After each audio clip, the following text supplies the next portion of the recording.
Well, I am an admirer of Elisa's. Elisa has even worked for me, and the fact is that she is talented.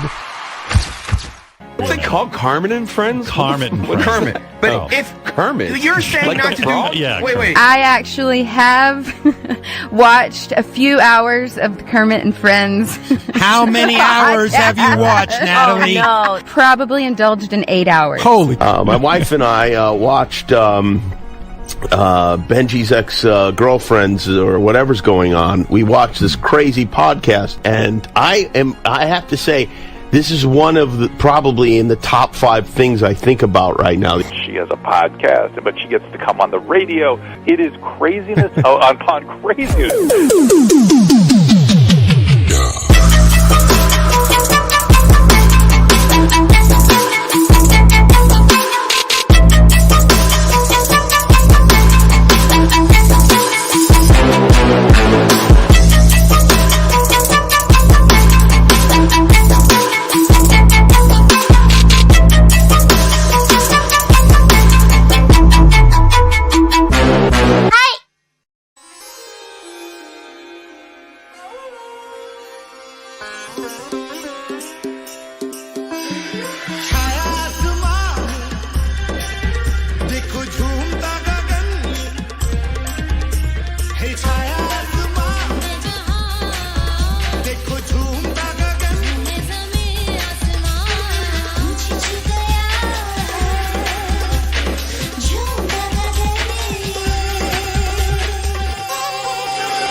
Hello, everybody. Welcome to Kermit and Friends. I'm Elisa.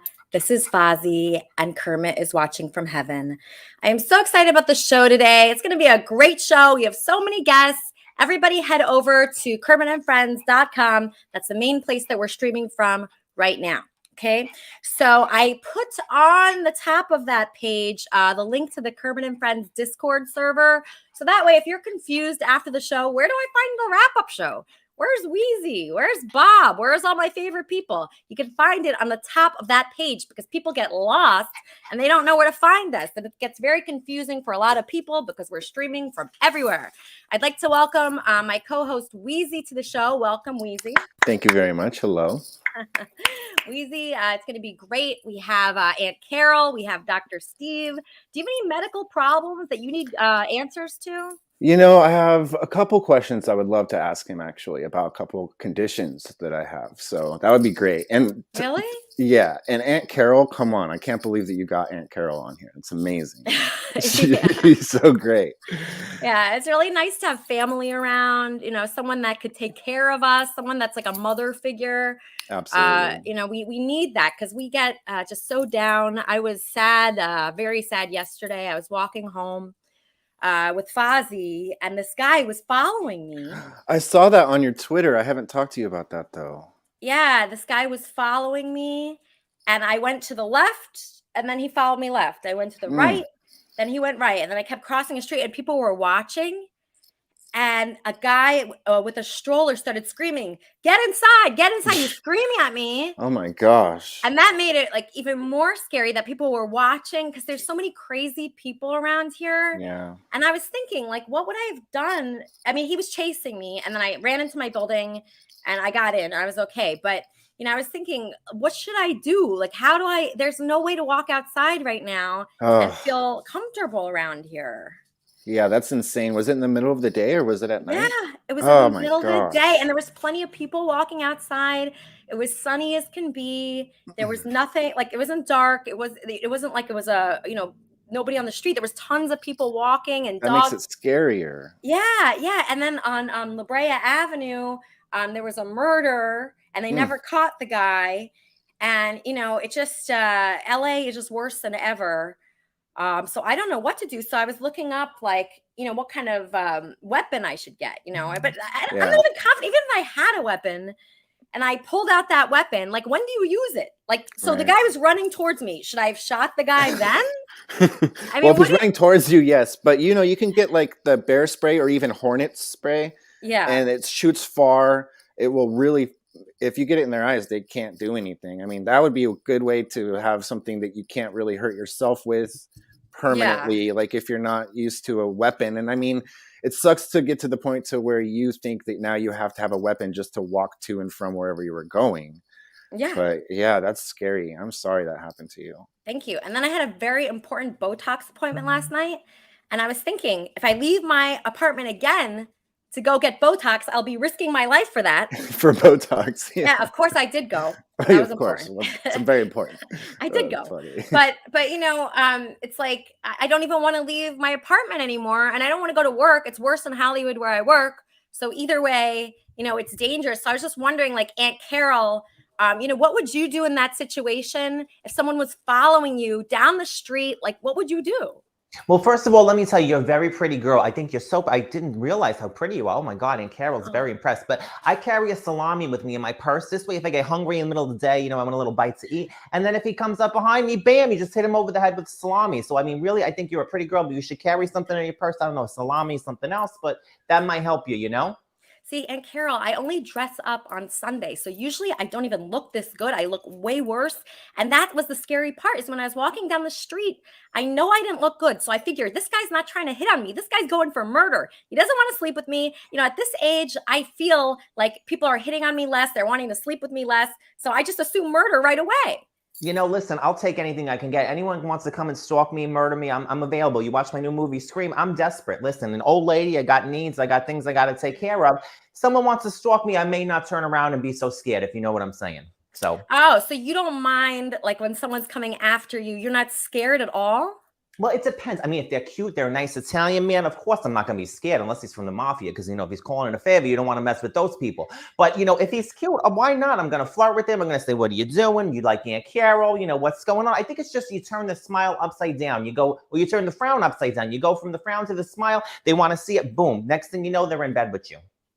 So you think that if someone is trying to murder you, like on the Los Angeles street, that you could turn them around and then start dating them? Well, listen, I was just in Los Angeles. I was filming a TV show, and Carol's got big things going on.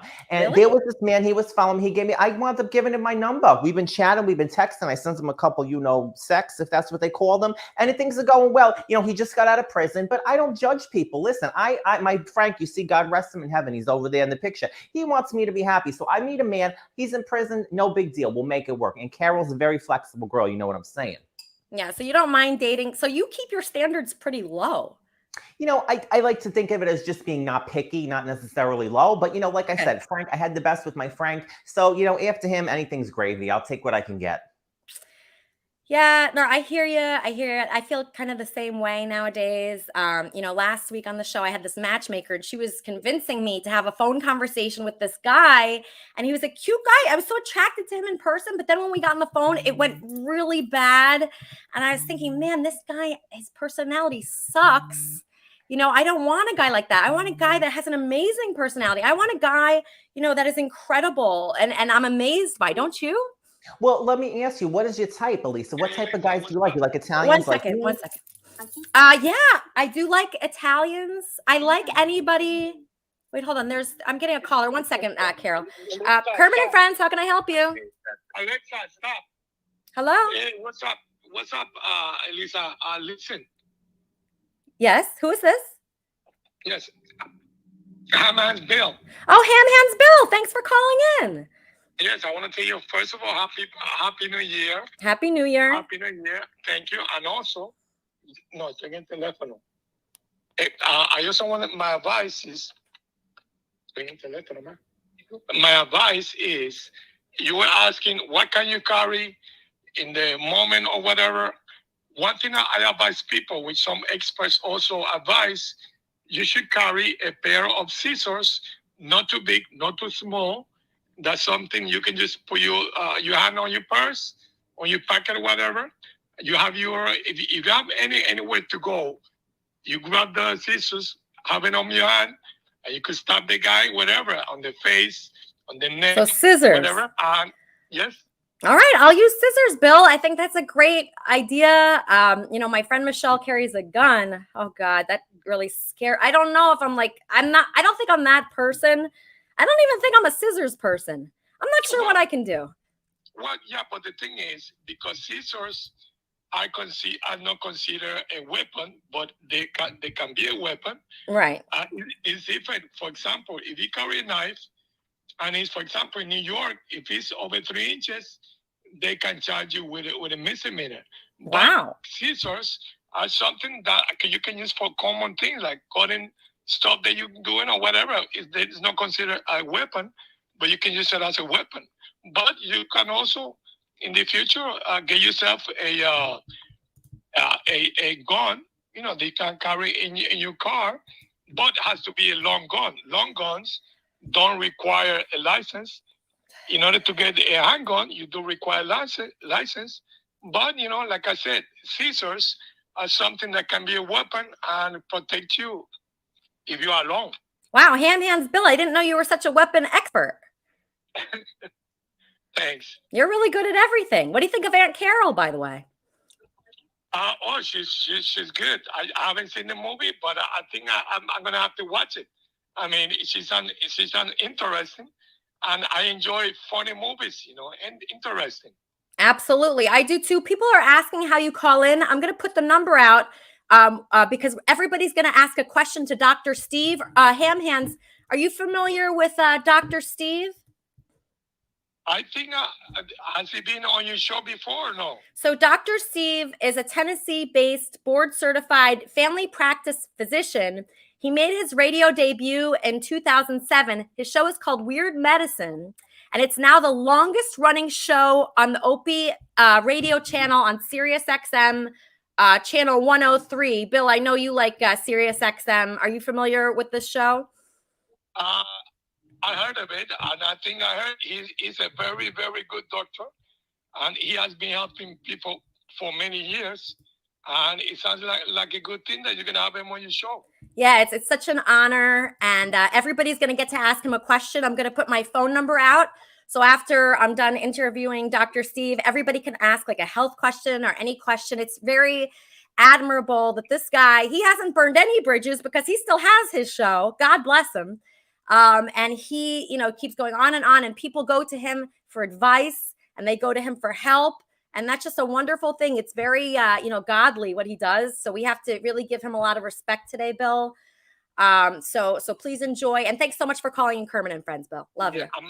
I'm also glad you're feeling better. Love you too. Love you. What a great guy. See, so you could call in like Bill. Like a lot of people right now are asking me questions backstage, right? They're very confused. Where do I watch? Where's the main place to watch us? KermitandFriends.com. How do I call in? You'll find out shortly. How do I get on screen? If you click on our Discord server, people will help you in there get on screen with our guests, and you get to meet everybody. And what this is a beautiful community where we help each other and we support each other. And it's just a lot of love here on Kermit and Friends. So everybody welcome our guest, Dr. Steve. Thank you for having me. Oh, it's so good to meet you finally. Thank you. Really? It's nice to meet you. You were so nice. The way we met was so incredible.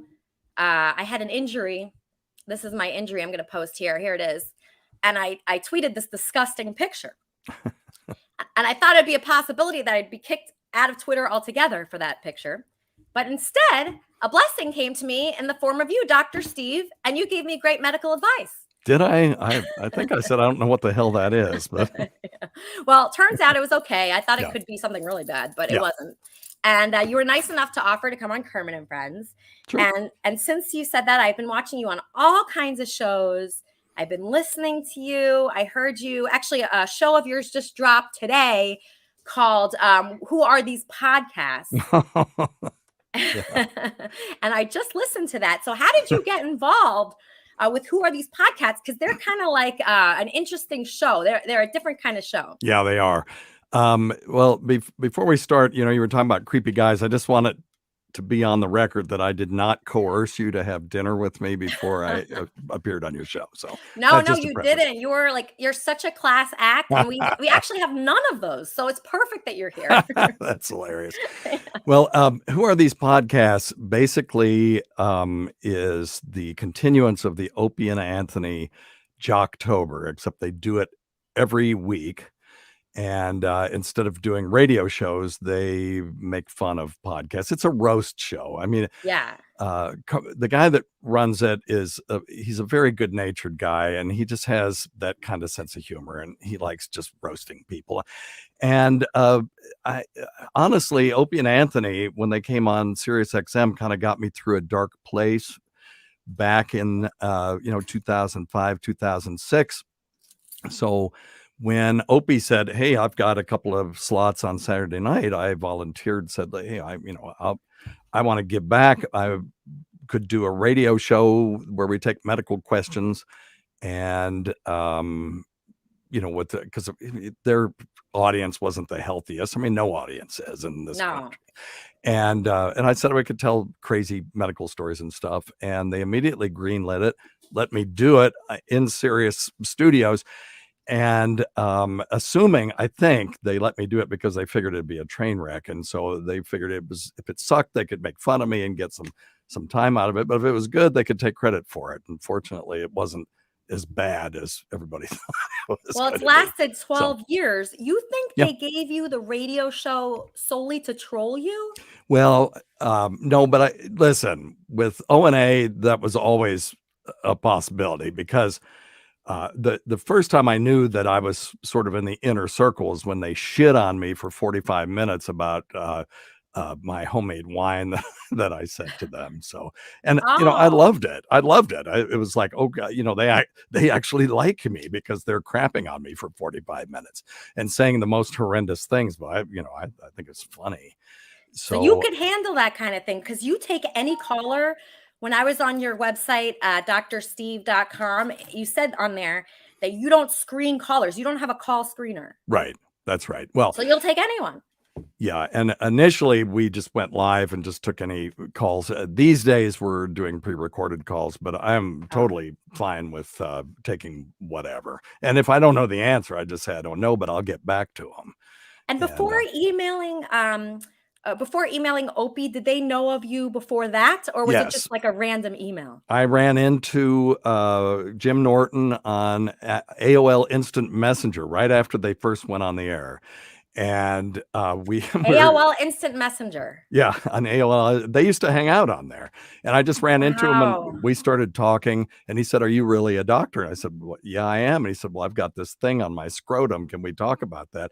And the only reason I can say this is because the next day he went on the air and said, "Yeah, I was talking to this doctor from Tennessee about this lump on my scrotum." And Anthony said, "Yeah, because we all know all the best doctors are in Tennessee." And so it pissed me off, and so I called up. I said, "What's your fax number?" I immediately faxed them my curriculum vitae and said, "Take that, you assholes." So, and then from then on, I was sort of the de facto medical advisor for the show. So they'd call me and say, is it safe for E-Rock to do the cinnamon challenge? And I would say no, and they would do it anyway. It was that kind of relationship.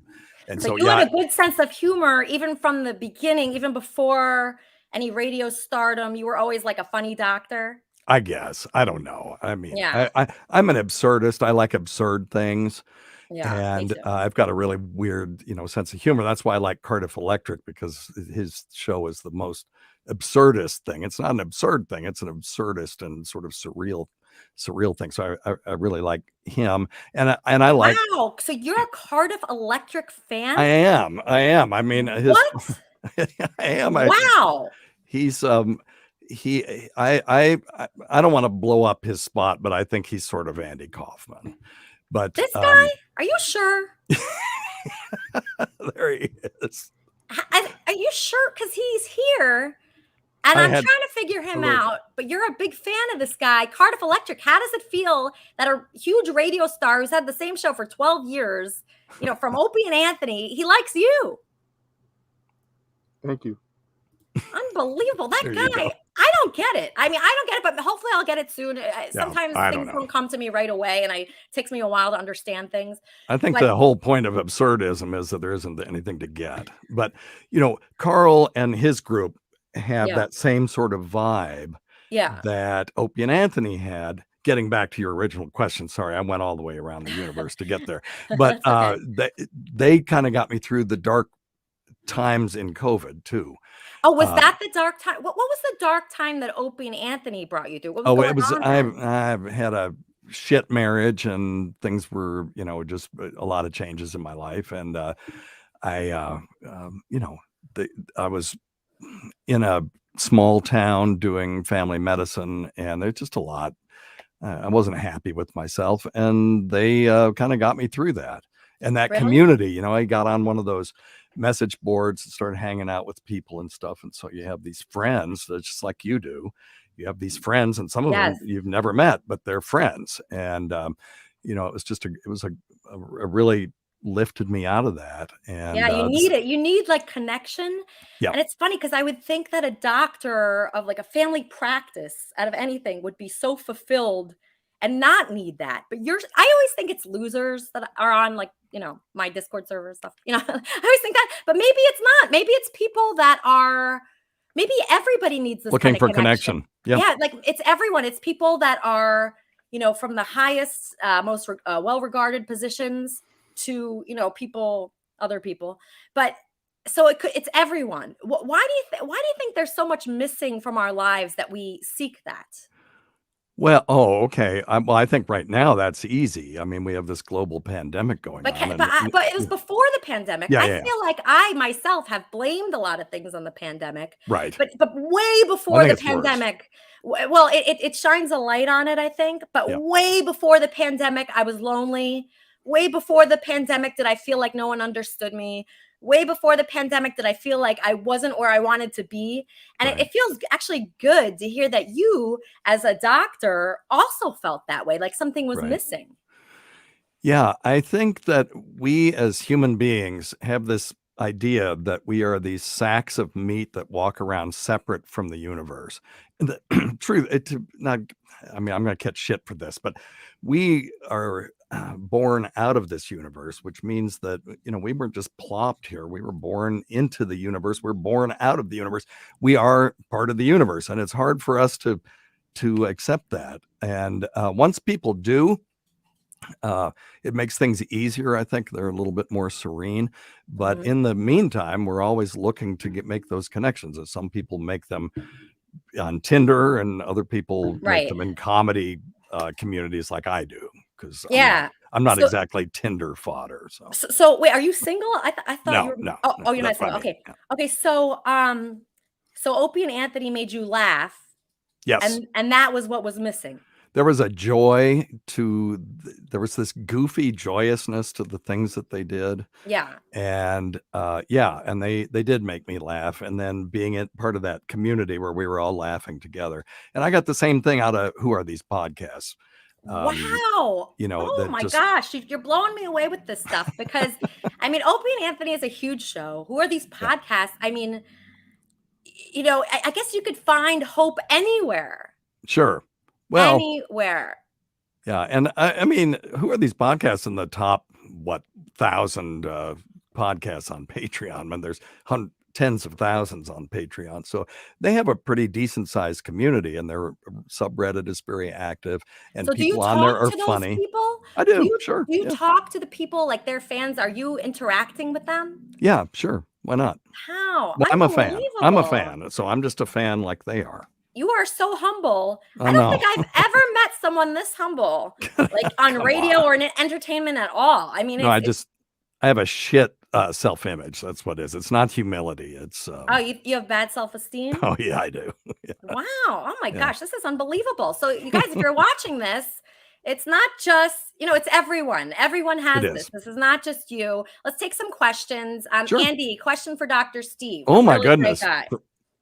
Your fiance. Yes. Hi. Hello, my friend. Wait, hi, Dr. Steve. So wait, what kind of doctor are you? I just tuned in. Well, I'm a generalist, but my specialty is palliative medicine, which is another reason why I need something to make me happy. Why? What is that? What is that, Dr. Steve? Palliative medicine is, we deal with pain and symptom management in advanced illness like cancer pain, hospice, that kind of stuff. Oh, wow. Yeah. That's intense. Okay, so you're meeting a lot of people that are very sick. Dying. Yes. Some of them are dying. Yes. It's like hospice, like you said, right? Right. Yeah. About 10% of what I do is hospice. Yeah. My dad, I almost said my dad. He is dead, but he did hospice when he got cancer, and we just took care of him in the living room. Yeah. I mean, that's the great thing about hospice is they'll come to you. Yeah, I don't want to go to the hospital. I don't want all this doctor crap trying to keep me alive. I know I'm going to die, so just let me die. Yeah, and make you comfortable till you leave this world. And if I have a choice of going out of here suffering or not suffering, I'll take not suffering every time. Yeah, morphine, liquid morphine, which after he died, I drank the rest of that shit. Andy. Okay. Andy, I was listening to a podcast. I can't recommend that, but I understand it. So I was listening to a podcast that Andy was on yesterday. It's called like the Dopey Podcast, right, Andy? Yeah. And Andy said he said on that podcast that there was a mountain of fentanyl, and he didn't story before. No, I did not. Yeah, tell him. So Andy was in a bathroom. No, you already said it wrong. So my friends brought a bag of cocaine to my house, dumped it out into a mountain, and I'm like, when I see cocaine, my eyes light up. I like to drink, do cocaine, and smoke some pot. I'm not doing really any of it right now, but like in general. But but this is like last year. But they laid that mountain of cocaine out. I pushed my two friends into the wall. I pushed them aside and said, watch how you do it, folks. And I just went down on it, snorted all of it. And what she said, it did turn into, it was fentanyl. Oh my goodness. I died. Within 30 seconds, I was telling a story, very elaborate. They said I had my hand up even. I was telling a story, and I just flopped over dead. No breathing, purple lips, cold, no heartbeat. Well, they pushed on my chest, and they gave me mouth to mouth. There was two of my friends were there.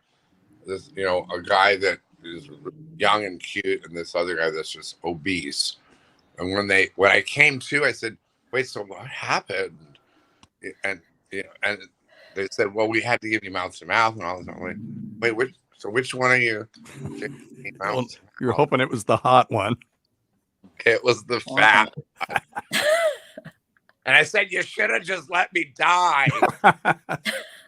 But this is very bad to be doing, right, Steve? Yes, of course. I didn't know. I didn't. All right, Andy, just hold a second. So I want Andy to hear this. That's why I just clicked him off, because Dr. Steve will tell everyone how dangerous this fentanyl is for everyone, even Andy, everyone. Yeah, fentanyl is dosed in microgram amounts, whereas, say, morphine is dosed in milligram amounts. So it is incredibly potent. There's millions of fatal doses in 2.2 pound brick. And the problem is, this is the issue I have with street drugs. So first off, if you are at risk of this happening, Andy, if you're ever going to do this again, which I would counsel you not to, but if you are, go get some Narcan. Narcan saves lives. Should Andy have Narcan on tap? Yes. Yeah. Listen, I tell people, I don't think you're going to. Yeah, go ahead. Dr. Steve. Yeah.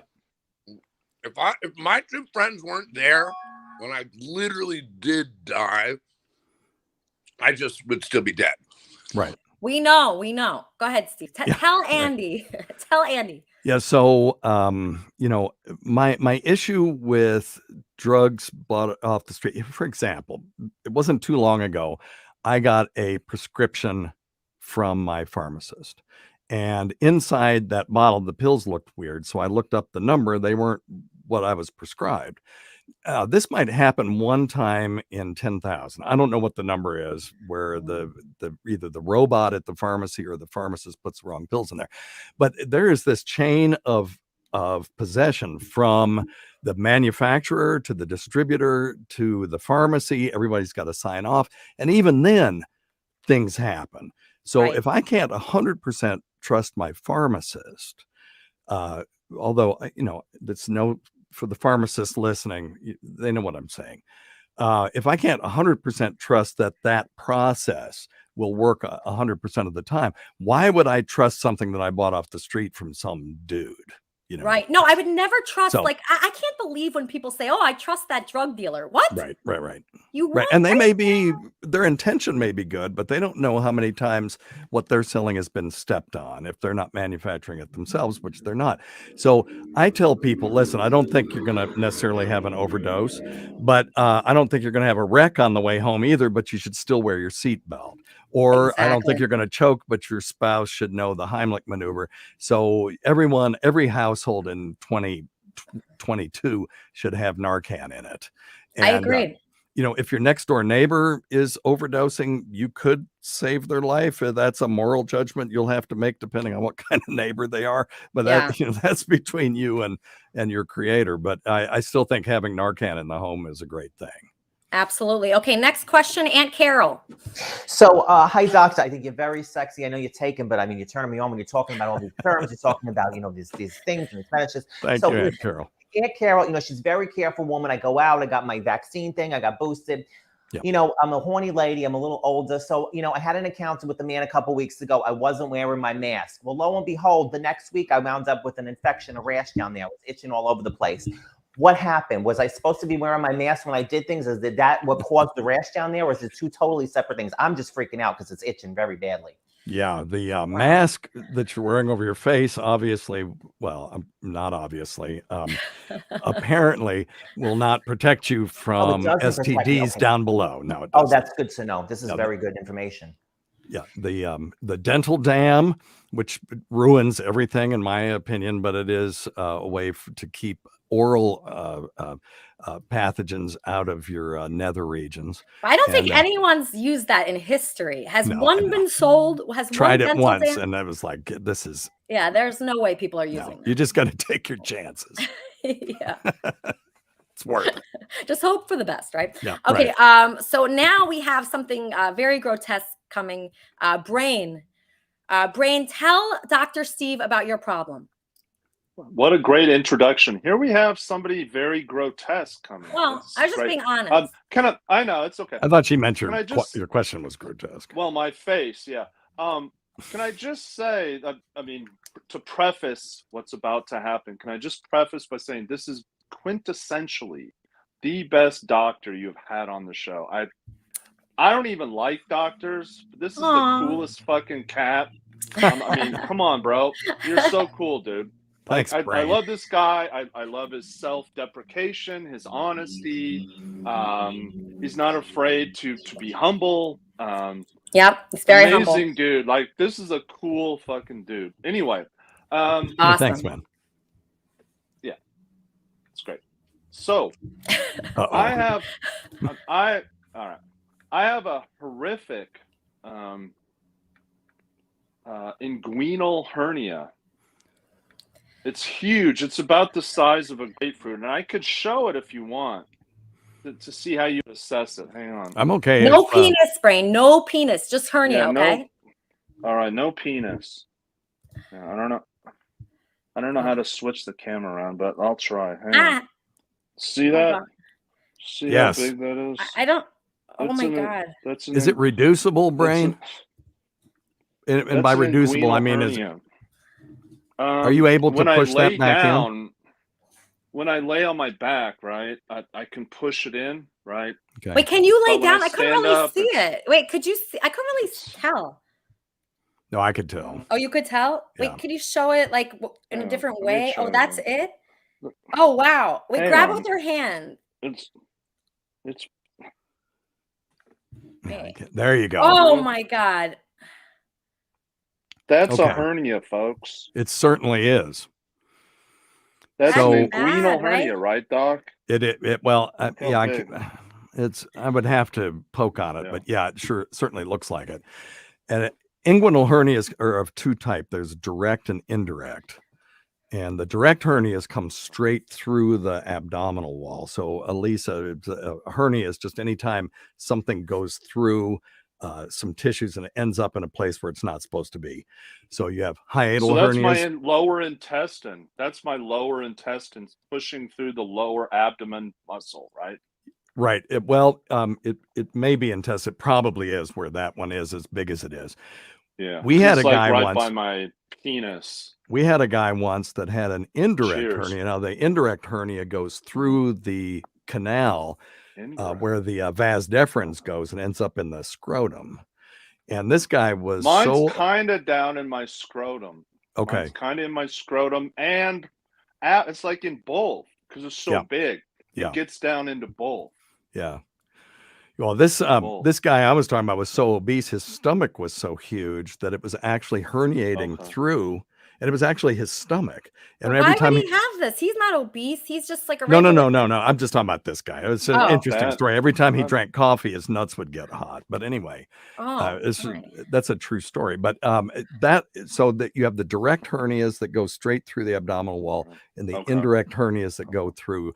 Now, the reason I'm going to counsel you to get that checked and probably fixed is that right now it's not causing you any problem. It just looks weird, and if you're having intercourse, it's a cosmetic thing. It looks. if women you're having don't intercourse like with it. somebody, They you don't got like some sucking explaining to it, do. You know. Right? But Yeah, I got a lot of explaining to do, Doc. the reason Just you need to telling get it fixed is because the day that it becomes incarcerated, and that's when that piece of bowel twists. And once it's twisted and the the blood supply is cut off, you can't reduce it anymore because it starts swelling and it becomes a medical emergency. Oh, so that could be an emergency. That could be that could actually hurt him. He doesn't. It could think it become one. Yes. If it ruptures, how long do I have to live if it ruptures and all the feces gets into my bloodstream? Yeah, not long. And the thing is, for a hernia to have ruptured, it would have already been incarcerated for some time. You would have been in agony at that point. I've had you it would have about sought help 30 before it years. ruptured. 30. I've Yeah. had it about 30 years. I'm scared of doctors, to be honest. If you did my surgery, I would get it done. Okay. Do you do surgery? Do you do hernia surgery? I don't do hernia surgery, but I have some people that I trust. If you want to come to Tennessee, I'll set it up for you. All right. For real. See, if you could, like, Wow, I'm that'd be scared of great. doctors. I'm scared of hospitals. It's kind of a phobia, you know. Yeah. I'm scared of needles, and it's just one of those phobia things. And since it doesn't hurt, obviously, if I was in excruciating pain, right, I would rush to the hospital and I got to course. get this taken care of, right? But There's a 'cause difference it's between cosmetic. there's a difference between the outcome between an emergency surgery and an elective one, though. That's the only reason I'm recommending it, even though you've had it 30 years. Right. It's hard to do. It's kind of, at this point, it's elective, right? Because it's no pain. It's my life's not in danger at this point yet. Right. But yeah. So I can imagine first, it would be a self-esteem thing. Aren't you so insecure in case like someone sees that? I've been with women intimately, right? And for some reason they tolerate it. I don't know why. Wow. I guess I'm lucky. I don't know. They don't mind it. I don't know. But yeah, it does decrease my confidence, obviously, right? Yeah, because you can even see that. I mean, it's You so big, you could see it through your pants. Yeah. So yeah. Okay, so what you're saying, Dr. Steve, is he should definitely get that removed, like 100%, right? It's a preventative measure. Yeah. Because if it goes bad, it's catastrophic. That's the thing. Yeah, he should do that immediately. Okay, so you're gonna hook him up. Okay, next At least get somebody to poke on it and see how broad based the opening is. And I can't imagine any woman being cool with that. Oh, I don't know. It didn't look that bad. Yeah, I mean, it didn't look good. All right, next question. Charmin Smith. Hello, Charmin. Hi, Dr. Steve. I was really interested. Did you get Elisa's story at the beginning about being followed and needing Yes. advice? Surely you have spoken to many women and given them some advice on how to protect themselves. What advice do you give? I think being aware of your surroundings at all times is good advice. Lisa obviously is aware of what was going on. She knew this guy was coming. I think it's a tough one. It's rough out there for everybody, but particularly for young women. I think it's harder to defend yourself against that stuff. And I do like the tiger claw. Have you seen the tiger claw? It looks like a hand exerciser, except when you squeeze it, these talons come out. And not only is it extremely painful when you scrape it against somebody's face, but it gathers DNA as well. And but I didn't hate Wheezy's idea of having the long distance pepper spray and those kinds of things. I mean, what do you think? You deal with this more than I do. It's Yeah, I have a couple of things that I carry with me, right? Pepper spray, a taser, a fishing priest, I believe is what it's called, right? But it's a constant issue, and it's something women talk about all the time. And I try to engage men in the conversation. Yep. I had a similar situation this week, but it worked out much differently for me. I popped into a local business, and a man saw me go in the store, and he opened the door and he whistled at me, and then he closed the door. And everybody in the establishment got mad. And the manager of the business went out to the parking lot to speak with him. And it was daylight. People stepped up to help me in the daylight, and I'd never seen so many people step up to help a woman over a whistle. Yeah. So Well, it is. I think that's a big deal, that we as a society need to step up and help people when they need help. And this whole concept of just watching something happen. I mean, I know the other side of it is you get involved and then you end up getting hurt too, or murdered or whatever. Yeah. Yeah. So, but if we all do it and people are aware of it, I don't know. I don't know what the answer is. We live in a society. This whole world is a little bit crazy right now, and I don't have a good answer. I think just being able to defend yourself is the best thing. I'm not a big fan of sort of these melee weapons. So the tiger claw thing is a last resort, because you don't want the person getting close enough to you to where you have to use it. But sometimes you don't have a choice. Right. So my ex used to walk around before the tiger claw. She would take her keys and put them, through her, and she would walk around like that when she went to her car, just in case.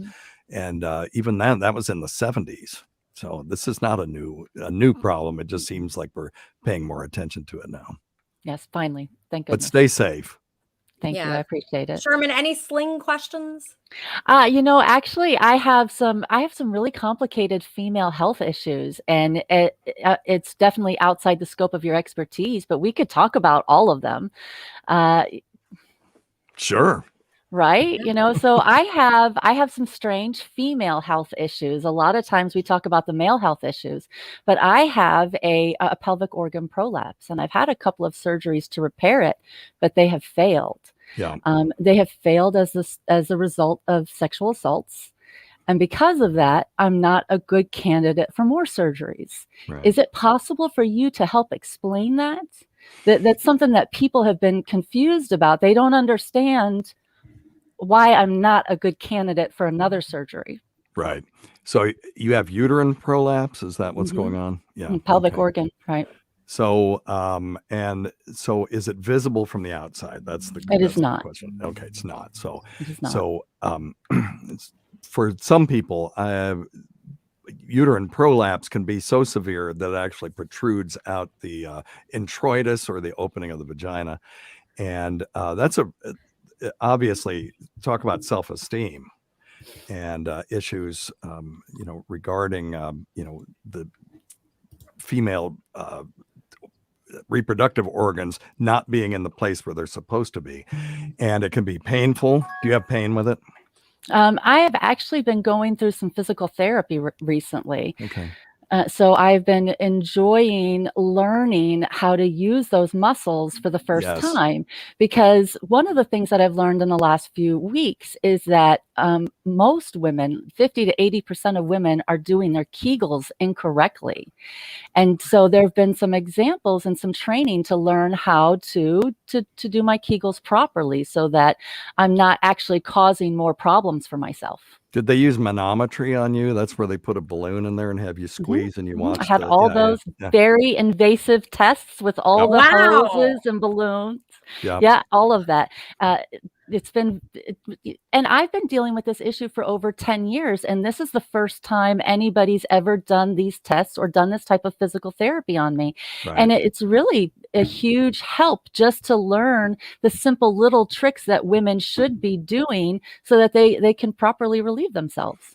Yep. And when it comes to reproductive health, hell, nobody's talking about anything, because I would venture that the men who are listening to this, none of them, or very vanishingly small number of them, were told that testicular cancer is a young man's disease and that they need to examine their own testicles. I know I wasn't taught that. That was the slug line at the end of my show is check your stupid nuts for lumps, quit smoking, get off your asses and get some exercise. We'll see you in 1 week for the next edition of Weird Medicine. I say it every week because all of those things are true. Every woman is taught to do self-breast exams, not taught so much about reproductive health. And I know it wasn't until our bodies ourselves when women started even looking at their, at their labia and stuff with a mirror. So these things sort of below the belt stuff is always sort of shuffled under the rug. And I don't like that. It's one of the reasons I started doing my show. Honestly, most of my listeners are men.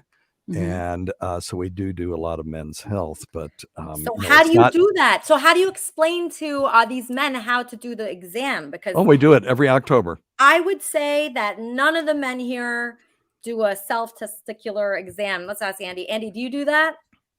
Well, first I want to point out that Dr. Steve said they do. I know. I heard myself say that. You said do, doctor. I did. I just didn't draw attention to it. Andy's so good at that. I was over here. If you want to count checking my balls when I masturbate, yes, I do that. That's not it, right, doctor? No, it's not the same thing. But so the very first show we ever did, October 13th of 2007. We did an on-the-air self-testicular exam. And I just walked people through it. You isolate one testicle and make sort of a C-clamp, and then you want to feel behind the testicle at the upper pole. You'll feel sort of the squishy thing. Are you trying to turn me on, Dr. Here, I got the sexy music here. Andy, put that Twizzler down and start. So you take your hands and you make a C-clamp and you feel the upper pole of the testicle, and you'll feel a squishy thing that feels like you're being kicked in the balls. And that's actually your epididymis, where sperm cells, anyway, so that's kind of what we do. Were you listening, Andy? Did you do it? Yeah. What would be wrong if something was wrong? You'd have pain. So you're feeling, and most of the time, not pain. That's the thing. The first thing people will feel if they have testicular cancer is a lump. And you're looking for, first you got to know the normal anatomy. That's why I walk them through feeling the epididymis, which is in the, the back side on the upper pole. And you can feel the vas deferens, which they cut when they do a vasectomy. And then you want to feel the testicle through the scrotum, and it should be smooth and, yeah, go ahead. My biology teacher in high school, Mr. Youngsma, I just remember his name, Mr. Youngsma. Who said, it's an important detail. No, I just remember it. Might be watching. 40 years ago. But he said, or whatever, 30. He said, the difference between the male and female biology? And then we go, what? He said, Well, there's a vast difference. Andy.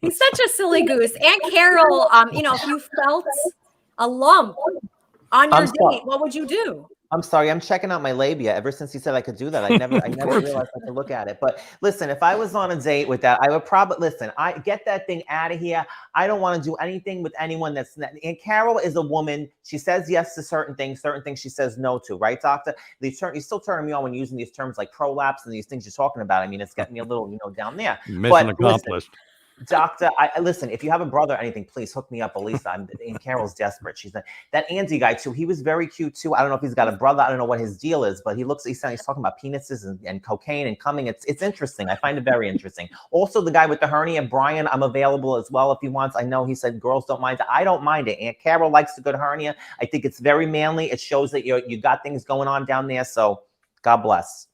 Yeah, he's definitely got it going on down there. There's your answer. Yeah, that's for sure. Okay, Wheezy. Health question from Wheezy, my co-host. Well, at first, let me say, Dr. Steve, you are amazing. We all love you. I've never heard Brain say anything nice about anybody. And here he I is was waiting for the complimenting butt. you. Yeah, you're amazing. Mine's nothing compared to these other questions, but I take Flonase for my allergies all the time. Yes. The more I research it and the longer I take it, I realize it's probably bad to continue to take it forever. And I've tried like honey, like bee pollen. Yeah. Local. It doesn't seem to work. Is that a myth with the bee pollen? I think it is. I researched that a long time ago for the show. And the hypothesis was if you get local honey, that the bees are bringing the pollen to the hive, and then it somehow inoculates you. And the thing is that you're not really allergic to flowers, and that's what bees go to. You're allergic to grass and those kinds of things, and the things that the bees don't really deal with so much. So yeah, that makes sense. So that was the explanation that I got. The thing, if you really want to stop the Flonase, there's some pretty good data on Flonase that it's reasonable long term. And by the way, when I got COVID, I was using Flonase and I never lost my sense of taste or smell. Oh, nice. And I did some research afterward, and there's actually some data out there that says that using Flonase at the onset of COVID-19 may help to prevent loss of smell and taste. Oh, so wow. that's just Is that throwing because that out there. is that because of it's like a steroid, right? It's an anti-inflammatory. It's kind of just closing everything up and tightening it up. Because I know that if I don't, this is what's alarming, is that if I don't take it for a couple of days, I really get congested, like even more so than beforehand. Yeah. And so I don't know if like taking it for a really long time is okay. But from what you're saying, it doesn't sound like it's horrible for you to continue taking it. You get rebound nasal congestion when you use things like Afrin that actually constricts the blood vessels, and then when they relax, it relaxes more than it was before, and then you get that sort of rebound congestion. You probably have perennial rhinitis, which means that you just have nasal congestion all the time.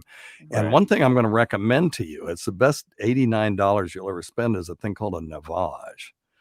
And the Navage is like a neti pot, except you don't look stupid using it.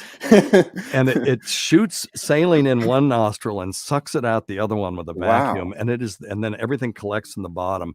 And doing that once a day may take care of a lot of your symptoms. Well, just I'm getting gonna all try those that. antigens out of there. I'm definitely going to try that. Awesome. Thank you.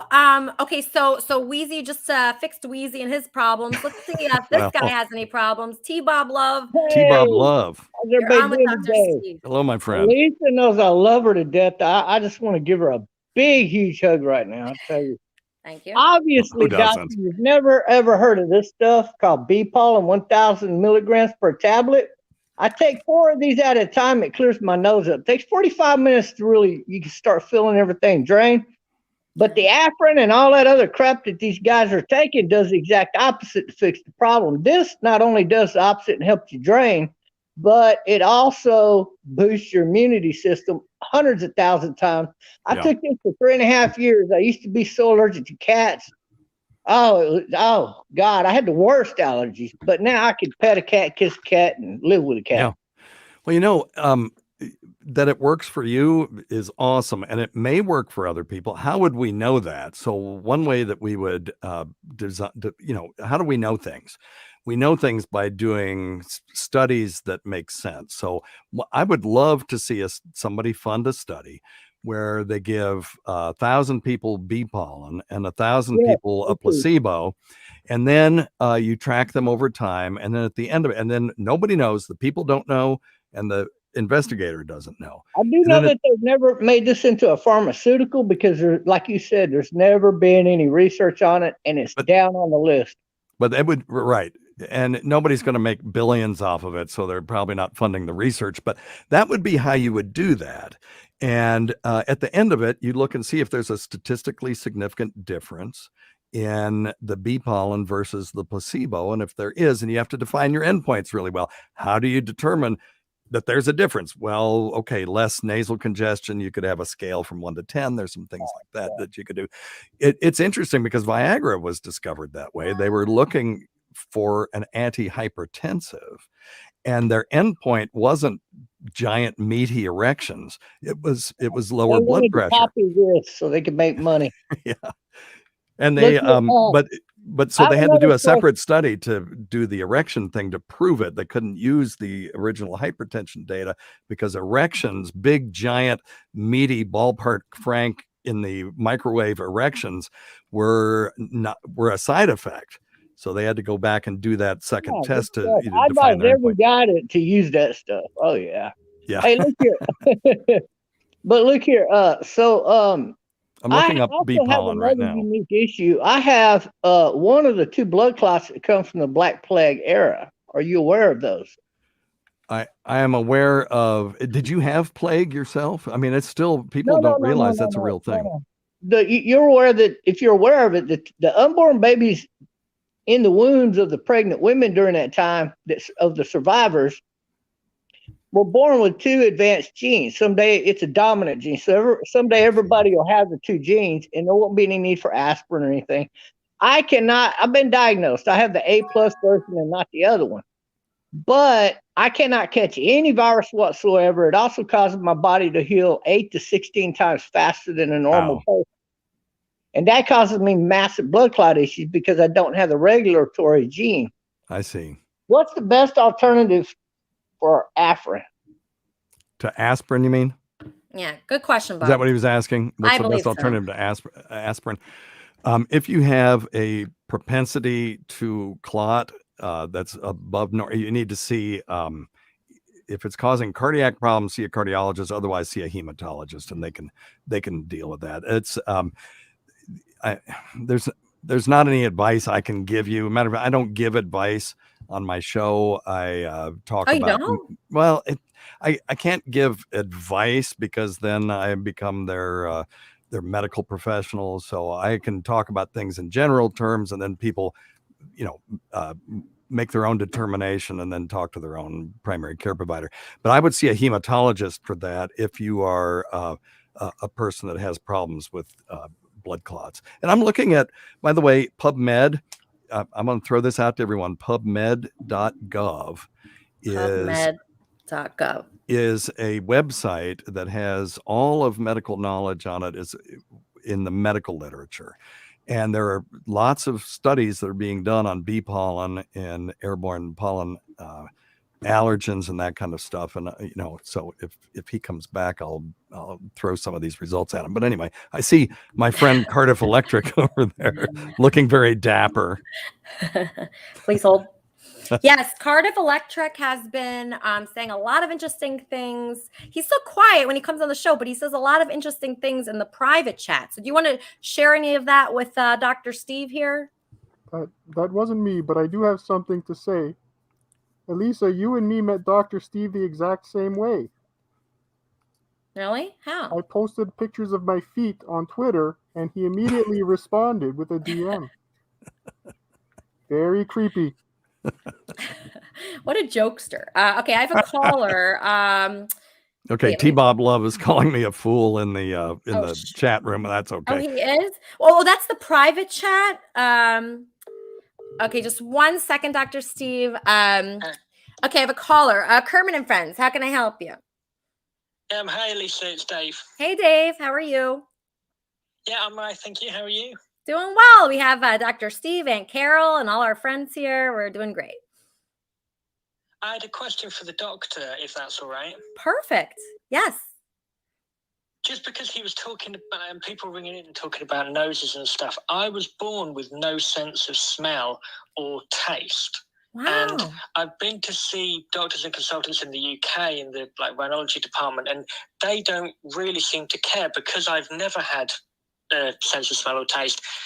Whoa. It doesn't matter to them. Whereas if it had stopped, it could have been a sign of like a brain tumor if there had been an abrupt ending in those senses if I'd had them to begin with. But because I haven't, they didn't really seem to care. But I just wondered if, like American medical science, maybe they might be a little more attuned to figuring out what the problem is and if I might be able to rectify it.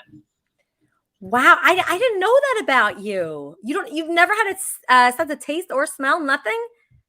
You can't taste nothing. Like if I go out on a date and I'm in a restaurant, I might as well eat the menu. Like I can't taste anything at all. It's like nothing. Wow. Oh, that's so interesting. Okay, thanks for calling in with that question. I'm gonna get the answer for you. Just tune in, okay, to YouTube. All right. Thank you. Thank you so much. Wow. Wow, I didn't know that about him. So that's a really well-known musician from England named Dave Robinson. And Sure, I did I not heard him on your know. show last week. Yeah, he's fantastic. I can't believe that. So what would you say to someone like that? Well, he was born this way, so he has a thing called congenital anosmia, and that just means congenital just means you're born with it.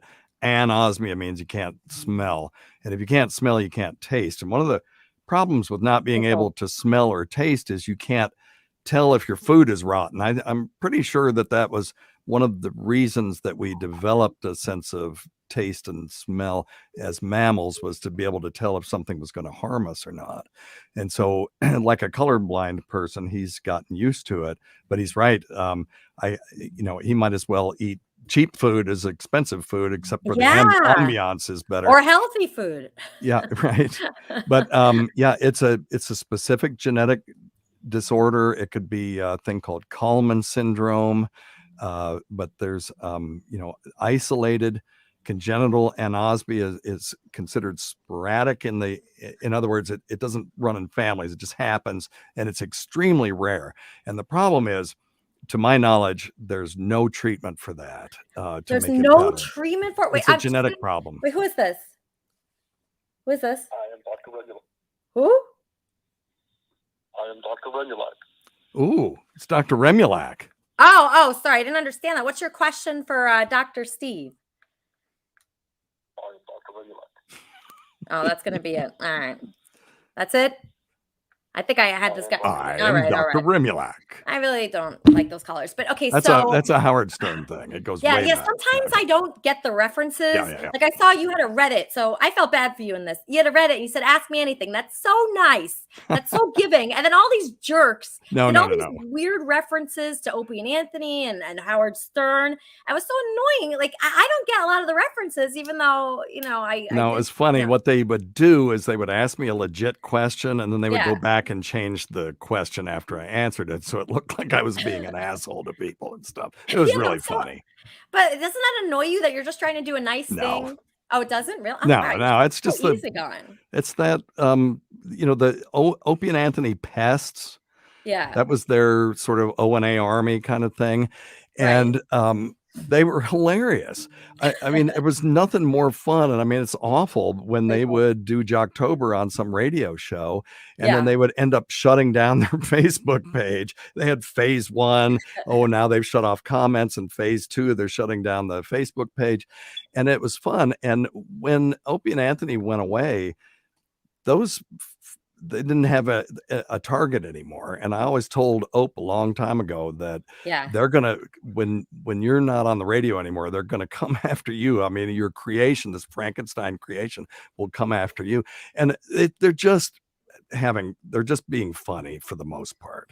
And some of it's pretty mean spirited, but some people don't know the difference between being mean and ball busting. But that's really all it is. And I had fun on that AMA. That was ages ago. You liked it. Okay. You notice I haven't done it since. Yeah. I know why you didn't do it, but like the Opie and Anthony people, so you're the only target that they could go after now? No. I'm just saying I understand the mindset. Oh, you understand. So you call them pests.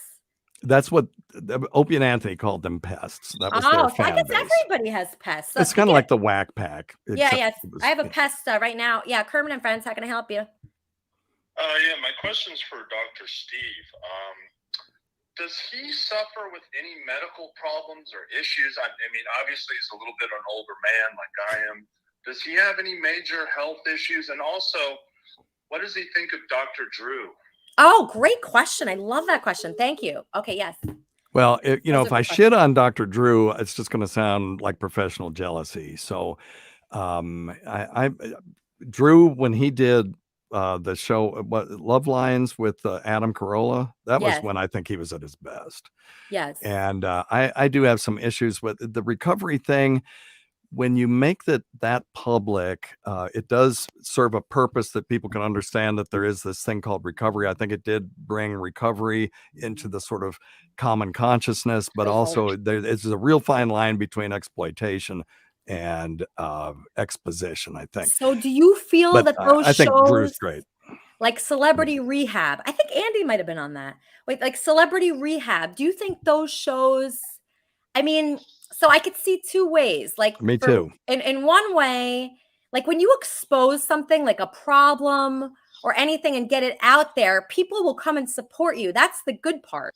Right. See, I think that's the good part. So whenever I talk about like being depressed or bipolar or even COVID or anything like that, because I had COVID, people will come and they'll tell me, oh, do this, do that. You know, they'll be helpful. So that's the good thing. So I guess the bad thing is like he's profiting off of, you know, people's like illness and it could drive people to kill themselves because of embarrassment. And actually people say this to me all the time, like people blame me for like people being depressed because of this show, which I don't really understand. But I mean, there's two sides of it, but I can imagine if you're going through something, the worst thing in the world is to be alone. And when you go on TV and you have an audience, like, don't you find that having an audience makes you feel really not alone? Yes. We started broadcasting live on Wednesday afternoons at 3:30, and I find that I have more energy, even if we've only got 10 people watching right then, because that's a bad time to try to get people to watch. And what time is it? What yeah, time? like 3:30 Eastern on Wednesdays. You know, it's just a YouTube thing, and I just put it out there and only the people that have signed up for notifications even get it. But just having a few people watching live is huge. Gives you a whole different energy. Even if there's a couple people watching, you know those people are out there. They're hanging on every You want to word. do it for them, yeah. Yeah, you do it for them. So I could see both sides of it. I kind of understand. I mean, yeah. I think it would be helpful to be in front of an audience in that situation. Yeah. But he's profiting off it. I mean, should he do it for free? No, what do you think? I don't think so. But I'm saying it's just a fine line between exploiting somebody and making exposition out of it.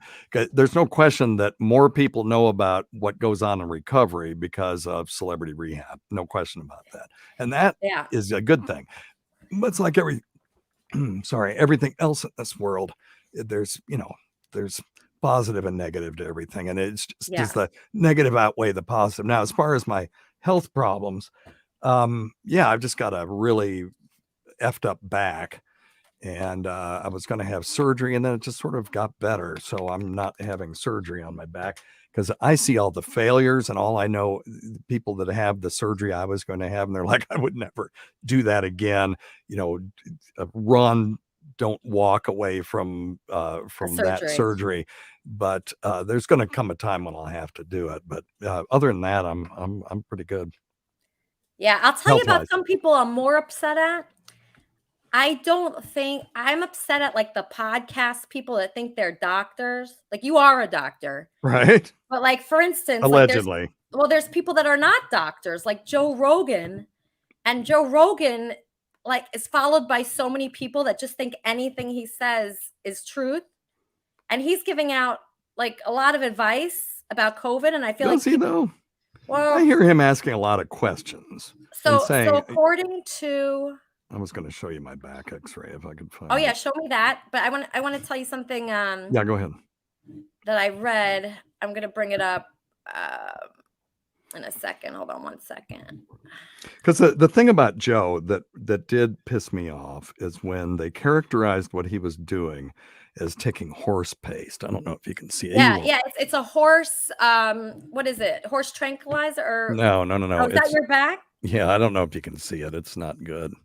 Oh, okay. But anyway, the ivermectin is a drug that has been written in humans for ages, and it's very well tolerated.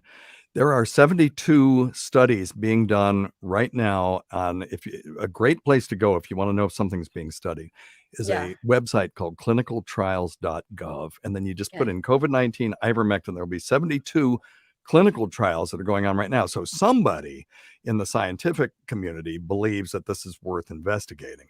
Now, have we gotten data back yet that says that it's effective in COVID-19? Not really. There's some, but we haven't had that definitive test. So when you take somebody like Joe Rogan and say, well, he's taking horse paste, he must be crazy, you're really characterizing that in a way just to meet a certain narrative. And would I recommend it? I don't recommend that people take it, but I understand why he did. And I also understand what the media was doing when they just started making up stories about it being horse paste. Yeah, they use it in horses.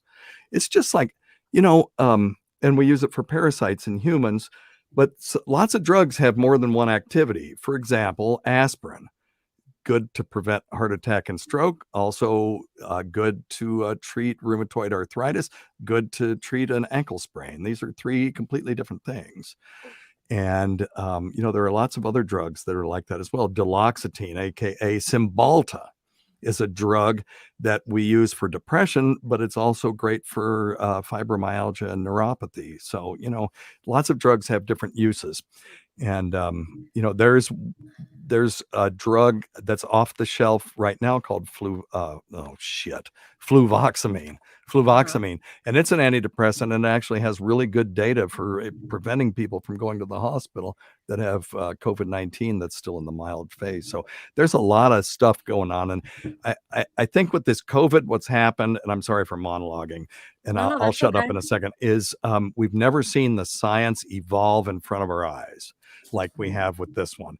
When they showed that picture of the black hole that they took, we didn't see the 20 years of science that went into finally getting that and all the missteps and all that stuff. We didn't see that. We just saw the picture of the black hole and it was awesome. But with this COVID thing, it's like the first time that reporters were embedded live with the troops. We'd never seen anything like that. And we've never seen science unfold before our eyes in the way that this has. And it's caused a lot of confusion. And, some of our leaders have not been, I think, probably had the best messaging. And it's just a lot of things. I just hate how a virus became politicized the way it is. Yeah, I hate that too. I have a caller, Kermit and Friends. Kermit and Friends, how can I help you? Yeah, who's this? Who's this? Yeah, it's Derek the Idol Expert. Who's this? Derek the what? Yeah, you heard. Derek the Idol Expert. Who's this? You're calling Kermit and Friends. How can I help you? He's the Idol Expert. Yeah, what's up? How are you? I'm Eric the Idol Expert from Reddit. The manager there? All right. Do you have a question for the doctor? Oh, no. But I want to speak to the manager. I don't know who that is. It's some weirdo. Okay, I don't know. The article that I was referencing is this article in the Washington Post. Doctors call out Spotify for letting Joe Rogan spread false and societal harmful COVID-19 claims. Sorry, not COVID ID. So basically they're saying a coalition of hundreds of doctors and public health experts have called out Joe Rogan for spreading harmful assertions about the coronavirus and vaccination on the streaming platform because it's so popular. So more than almost 300 medical professionals are urging Spotify to stop him. So if it's his opinion, these things, I mean, how dangerous is someone's opinion? If people follow, I noticed when I was working on Howard Stern, anything he said, people would just follow that no matter what it was. If he hated someone, everyone would hate him, that person on Reddit. Everybody would hate that person on, Stern Fan Network. Everybody would hate that person if Howard said he hated them. And now, these views are not just like about hating someone or liking a TV show or not liking a TV show. It's like really important health information. So Right. if Joe Rogan has an opinion that could like put people's lives at risk and say, take this horse tranquilizer instead of getting vaccinated, or this is a scandemic, like some of the conservative news people are saying. I mean, I know a lot of conservative people, and they're pretty much like sheep, like just going in any direction that they're told. So is it dangerous? Is it dangerous to just let comedians and podcast hosts just say their opinion? Could that kill people? Okay, so I think the sheep aspect, it's not just confined to the right. I see that on the left as well. And why should we have a right and a left when we're talking about a virus? That's the thing that kind of irritates me. Well, is very distressing to me. Listen, the thing about Joe is that if you listen to all 3 hours, which how do you do that? It's hard to do. A lot of people don't have time to do that. He will say, listen, I don't know what the hell I'm talking about. I'm just a dumb guy asking a bunch of questions. And then what happens is that in this world, we get sound bites and we get clips, and the clip is put up, and that's where the problem is. And is that Joe's fault? I don't know. I mean, he has opinions. He asks a lot of questions. He has experts on, he asks them questions. And I have a lot of respect for him as a broadcaster, not so much as a scientist, but he'll be the first one to tell you that he's not. Yeah. So I think it's clip culture. I haven't seen it as much other places, I guess, just because that's the biggest podcast. Yeah. But, I guess it's just because everybody has an opinion on this, and usually it's a strong opinion. So if most doctors, does it feel like most doctors believe in the vaccination? Yeah. It does. Okay. Yeah, And okay.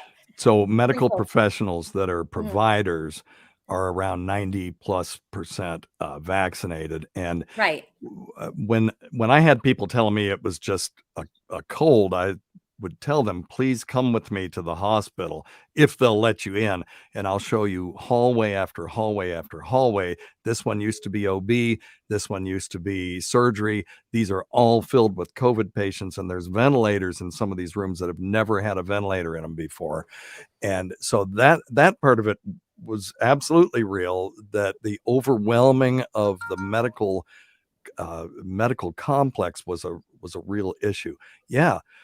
If you only have 1% of people ending up dying from something, and it's less than that, but let's just say it was 1%, but you have hundreds of millions of cases, that's still a lot of people. Right. And then, is it true that 99% of people that are on ventilators are unvaccinated? In my experience, everyone that we have on the ventilator right now, with maybe one exception, has not been vaccinated. Okay, we have a caller. Andy, you're on the line. Andy, Kermit and Friends. Yeah, hi. Yeah, hi. This is Andy. Hey, Andy. You're on with Dr. Steve. Yeah, I just want to say that Joe Rogan is doing amazingly important work, and he's having people like Dr. Peter McCullough and Dr. Robert Malone having deep, extensive, really thoughtful, serious questions being asked. And Peter McCullough or Dr. Robert Malone would absolutely destroy anyone from the CDC and the FDA regarding any issue on COVID. They're far more knowledgeable. Look up Dr. Peter McCullough. He's one of the most published cardiologists in the world. You won't find a mainstream doctor with more credible, serious credentials than him. And the issues that he's raising, everyone needs to hear, because the real sheep are the people who follow along Dr. Fauci and the FDA and the CDC, and they have no idea what are the real issues. And I'd like to also recommend Steve Kirsch's newsletter. Steve Kirsch offered $2 million. He's a venture capitalist. You can look him up. He has an amazing newsletter. He offered Dr. Fauci $2 million to debate anyone on his team regarding the dangers of the vaccines, the misinformation from the CDC regarding people who have died with COVID or from COVID, and he has not been taken up on that. Any of these people, Robert F. Kennedy, read his book, The Real Anthony Fauci. They would slaughter Fauci in a debate. It would be over in the first round because they're far more knowledgeable. They're far more scientific. They're using facts. They're using hard data. So Andy, let me just ask you a question. They need to be recognized. So thank God for Joe Rogan.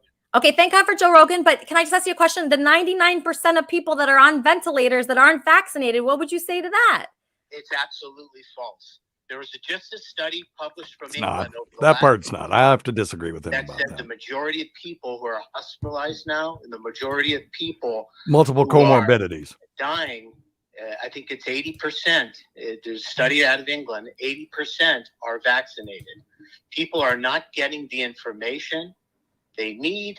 The truth is right now, the majority of cases are vaccinated people, right?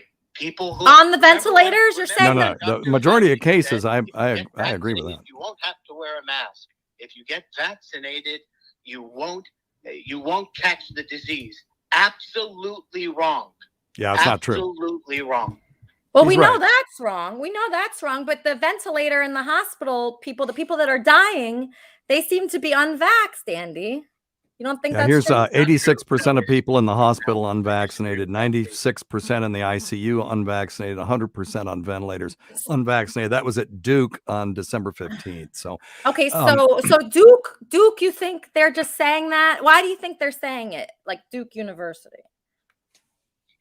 I can show you the studies now that currently at this time that the vaccinated people are having they're the majority of people in the hospital. And let me ask you one other thing. yeah, I mean, I agree with Andy up until that point.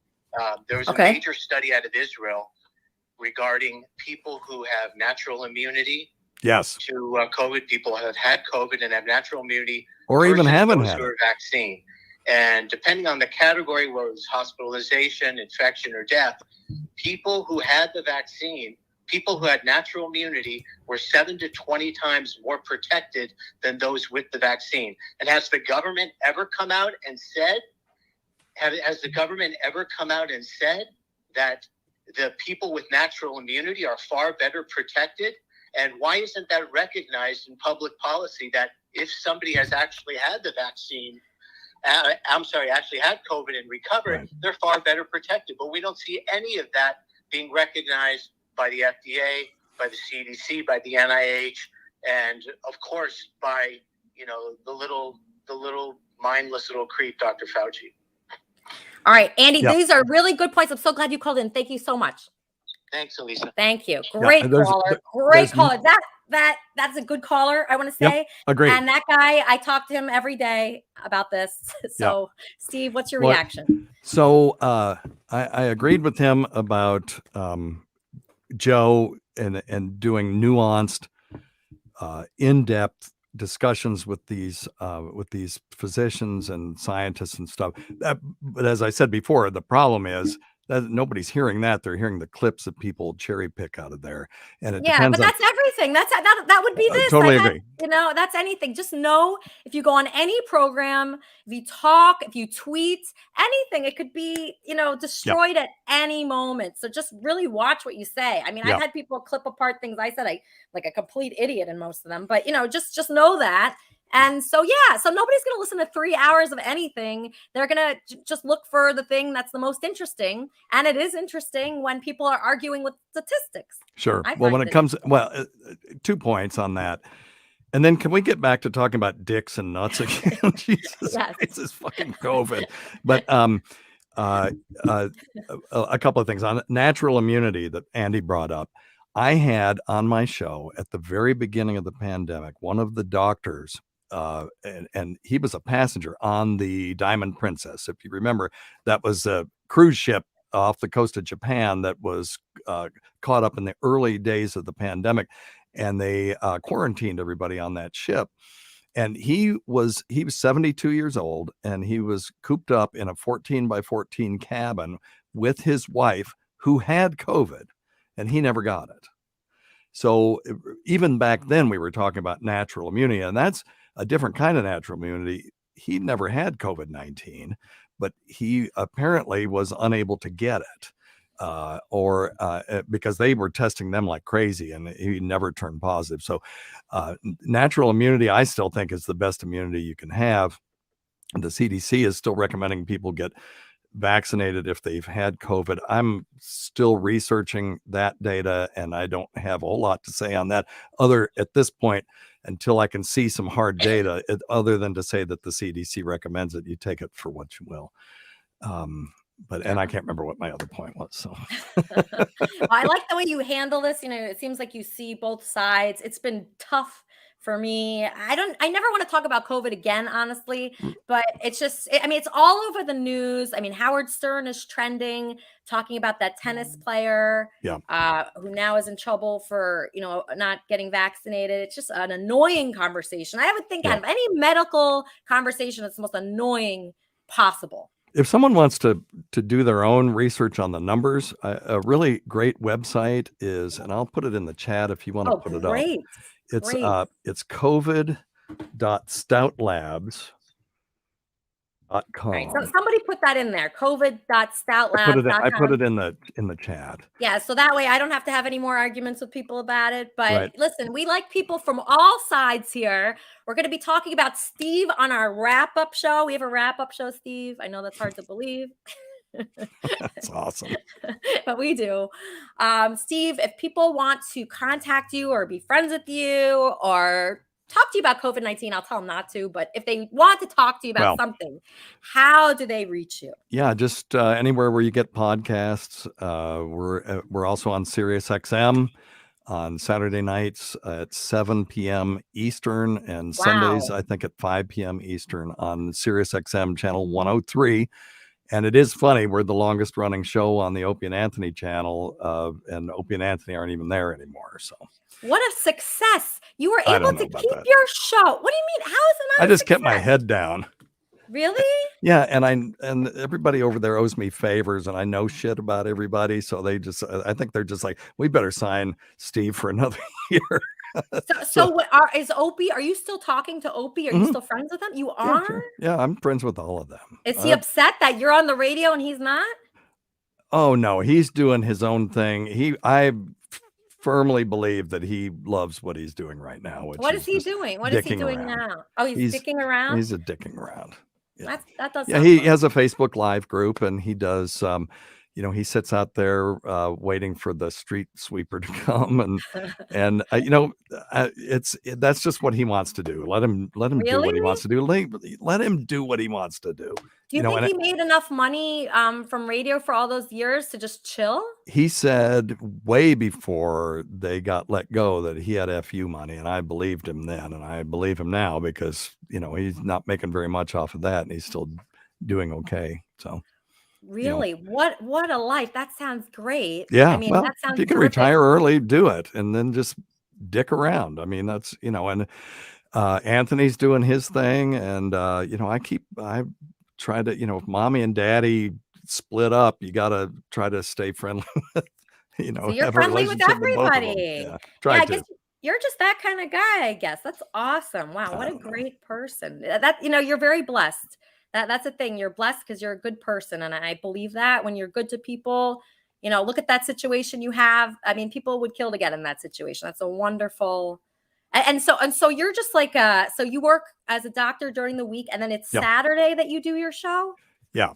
Well, we pre-record everything. So I do my Patreon. Check out patreon.com/weirdmedicine. I do that with my wife, and she loves to give me hell, and she holds my feet to the fire, and that's a fun show. It's a little bit more loosey, goosey and silly show, although we still do medical questions on there. And then the Sirius XM show is a little bit more structured, I guess is probably the best word. And do you do the Sirius XM show from home? I do. Yep. Oh, okay. That's why you have Yeah. such a great setup. Just real quick, are you familiar with Jody Pluchet? Does that ring a bell? He's a writer. He had a famous he has a famous book out. With his father. Yeah. It's So called Why Gary, Why or whatever. Yeah. Yeah, yeah, so I've talked to him. so he's like obsessed with Jim Norton. Oh. So do you have any good Jim Norton Hey, stories? Jody. Yeah, Jody and I have corresponded before.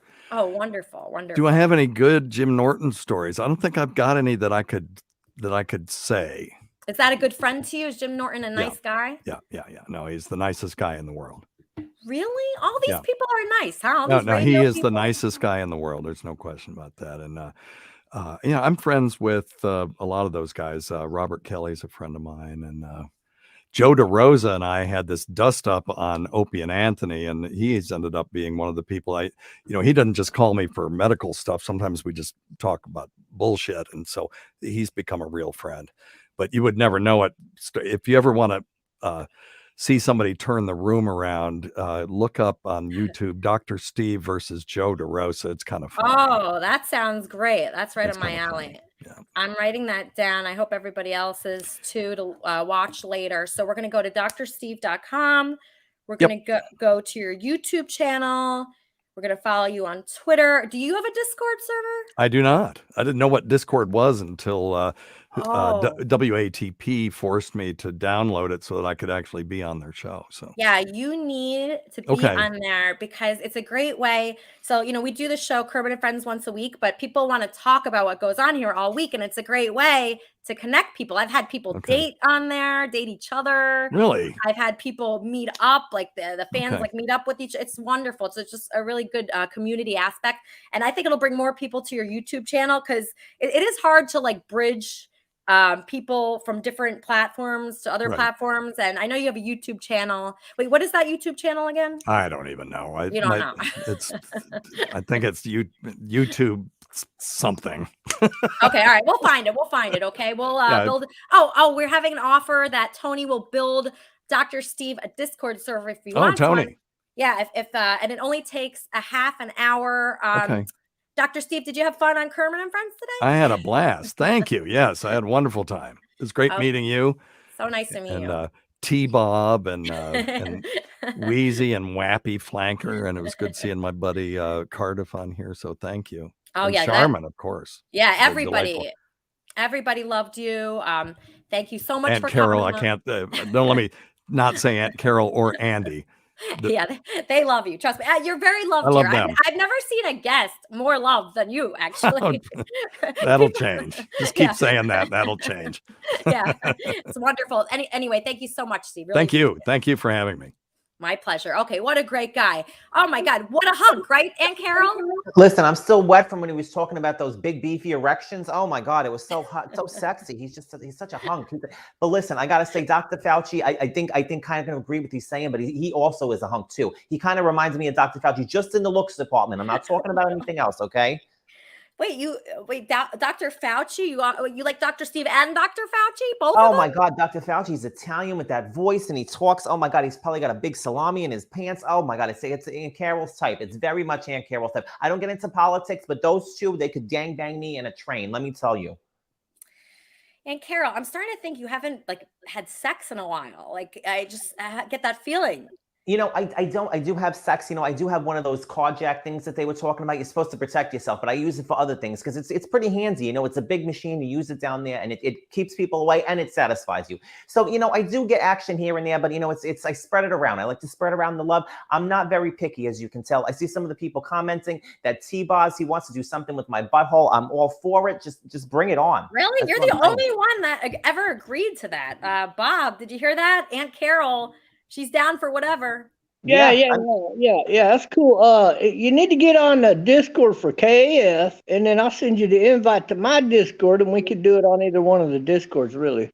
Oh my God, I would love to do it on Discord. Yeah, you just send everybody the butt cheeks, and everybody gets to comment on your, your beautiful butt hole, and I'll do the same thing, and then we just, Oh It's my like God, that. Bob! I'd love to see your butthole. This is great. This Well, is I such got a a good virgin release. butthole. I'm a straight guy, and you're obviously not. But people, they like that kind of thing. I got some drunken peasants want to challenge me after the show, so we'll see if that goes through or not. They usually cower out. Oh, listen, and Carol, she's straight. Well, I do go for some of the, I did have that experience with some women, but I go, and Carol's pansexual. She does it all. She goes top, bottom, left, right, up, down, everywhere. So Wow. I'm excited. You're talented. Let me ask you this question. Are you talented enough that you could pick up one of these with no hands? Or are you talented enough you can pick up one of these with no hand? Oh, well, let me tell you right now, I got my wine glass. You probably can't see it. I'm putting it right down there, but it's holding it up very, very nicely. It's going. Wow. Okay, I don't want to get this girl banned off of YouTube, but I got my wine glass down there. Let's just say it's doing things, okay? You are talented. I mean, Thank this you. guy could get on stage and make some money, honey. Not Guy, not Alicia. Guy. It's Aunt Carol, not Guy, not Guy. Okay, I just so want to say you're still beautiful. I still love you to death, and you're one of the best people I ever met. I don't care what anybody says. thank you, Bob. You too. You're wonderful. I'm so happy you're here. I love you so much. And there's going to be a wrap-up show after this show.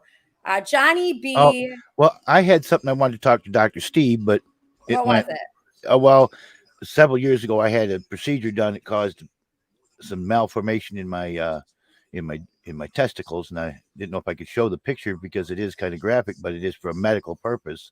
And Dr. Steve is not here for me to ask if I should worry about it at my age now. Is something I should have my doctor be like looking at.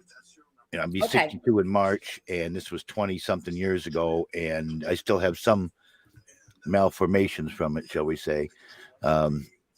It's hard to explain it all without showing you what it looked like before, and then of course I don't have current pictures. But Okay, so the beauty of Kermit and Friends is now Dr. Steve is a friend of ours. So just reach out to him. You could say you're from Kermit and Friends, and you could send him that picture, and he's going to help you. Okay? I didn't know if we could show it on here, anyways. But Is it it's a not, penis? huh? Is it a penis? Well, because of what happened to me, I had I had a heart catheter done, and you have a hematoma sometimes after, where some kind of blood runs out. Well, it happened to settle in the twins. I ended up with gonads the size of a cantaloupe, and the pictures. Some people have seen the pictures. I was going to try to send it to Leaf. He could forward it on to you, but he's got his thing set, so I can't send that kind of a picture because the bot catches it. It may be explicit. Some of the people have seen it in the Discord servers in Leoland and a couple other places have seen the image that I've shared. It still causes me some issues today, which makes it hard to urinate and things like this from time to time. It's hard to explain it all. I'd have to show you the picture. Oh, can you send it to Aunt Carol? I'll look at it. I'll tell you. I mean, I'm not a doctor, but I'd love to see it. Carol, sometime you'll have to get with my alter is Joni. You might see me on once in a while, and we'll have to talk. Okay, I would love to meet her, and I'd love to have see the girls get together, so to speak. Yeah, just slide it into my DMs. They're There you open. go. They're always open. But I didn't know if he would. Again, you'd have to catch it on the Discord stuff. Yeah. We're going to look up your balls as soon as possible. So Aunt Carol, if anybody has pictures of their balls, slide them right into my DMs. Or like right, any it's open. penises Right or any open. hernia of any kind, like where should they send that? Send it to, well, you can get my nephew Adam Barter. He has the World of Adam Barter. Check him out on the YouTube, and then he's on the Instagram too. Aunt Carol's going to start her own social media. But listen, I don't want to see anything that's disgusting. If it's leaking pus, get that thing out of here. I don't want it. It's going in the garbage. Just send me the pictures. It's all going to be very disgusting. Are you sure that you No. Listen, I want Aunt Carol. I don't mind a little hernia. I don't mind a little bump. But if you show me something with stuff coming out of it that's not supposed to be coming out of it, I'm not going to be a happy woman. So be careful. You can send me some stuff. Just use discretion. Is that what the word they say? Use the discretion when you send me the pictures. Okay. Before anybody sends anything, please use discretion because Aunt Carol doesn't want to see any pus. No. She just wants to see balls. So when you send your balls, make sure there's no pus. Yeah, no pus and no anything, no other stuff too, if you know what I'm talking about. But yeah, that sounds really good. And my DMs are always open for anyone, especially men that are Italian between the ages of 45 and 70. And that's in the world of AdamBarta.com, your nephew, right?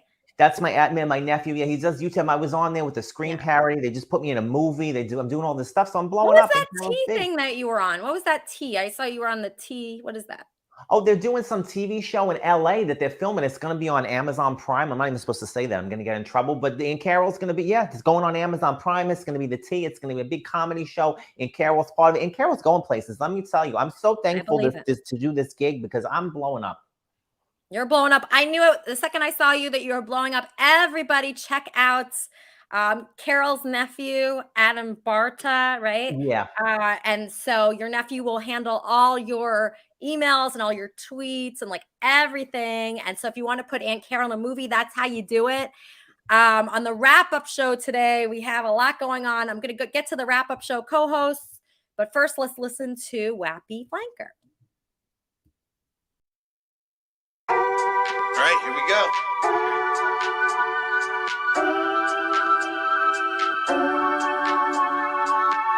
Come be the light in the darkest place. I'm shining in outer space. Up above, you see me, yeah, I'm a star to say. Living the dream, yeah, no time to conversate. I speak with the songs I play. Starlight come, just like the sun. I'm screaming just because. Spitfire tongue, just like a loaded gun. I'm having fun, I'll do it. I'm having fun, I'll do it. Just like a loaded gun, can't wait to use it. The way her body's moving to the music, she'll do it. Just flowing. Starlight come. Just like the sun, number one, I'm screaming just because. Spitfire tongue, just like a loaded gun. I'm having fun, I'll do it. Come be the light in the darkest place. I'm shining in outer space. Up above, you see me, yeah, I'm a star to say. Living a dream, yeah, no time to conversate. I speak with the songs I play. Starlight come, just like the sun. Number one, I'm screaming just because. Spitfire tongue, just like a loaded gun. I'm having fun, I'll do it. Starlight come, just like the sun. Number one, I'm screaming just because. Spitfire tongue, just like a loaded gun. I'm having fun, I'll do it. I'll do it.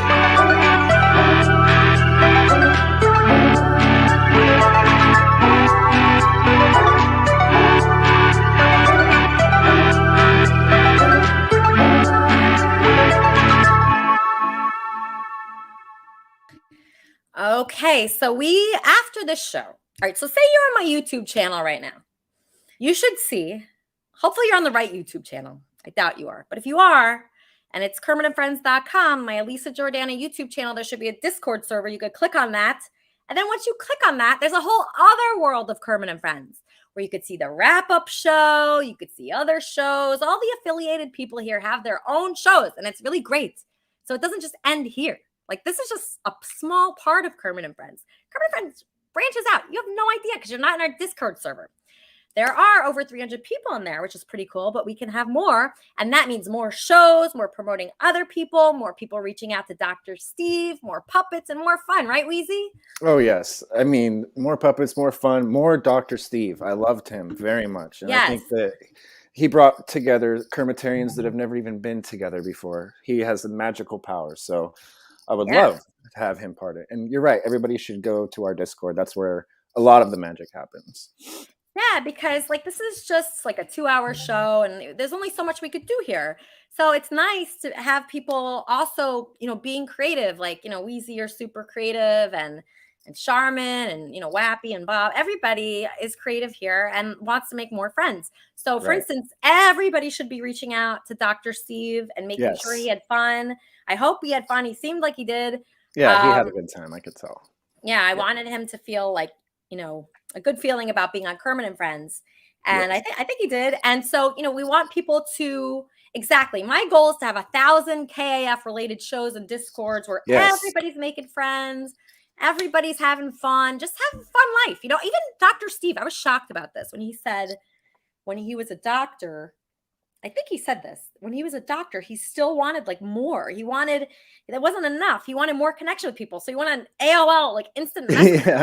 Yeah. I thought he's very unique because he was so honest, and he was talking about like, how he can deal with the people that we all think are just trolls. And he's like, they're funny. They actually have some benefit to them. And I'm like, wow, to hear a professional say that, it's so refreshing to me.